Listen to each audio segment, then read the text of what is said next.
যোৱা 17 ছেপ্টেম্বৰ তাৰিখৰ পৰা আমি অৰুণোদয় তৃতীয় সংস্কৰণ আৰম্ভ কৰিব বিচাৰিছিলো। তাৰ পিছত আমি 25 তাৰিখৰ দিনটো ধাৰ্য কৰিছিলো, কিন্তু অসমত চলি থকা ঘটনা প্ৰবাহৰ বাবে এই আঁচনিখনো আমি নিৰ্দিষ্ট দিনত দিব নোৱাৰিলো। অহা 7 অক্টোবৰ তাৰিখে আমি আপোনালোকৰ হাতত অৰুণোদয় তুলি দিম আৰু আমি সকলো প্ৰচেষ্টা ইতিমধ্যে সম্পূৰ্ণ কৰিছো।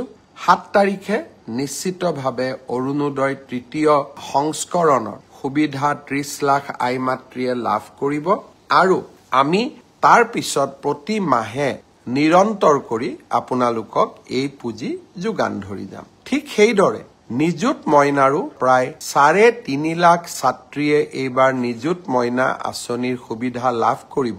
যিহেতু প্ৰথম কিস্তিৰ ধন আমি চেক যোগে দিওঁ, বেংকক আমি চেকসমূহ বনাব দিছো।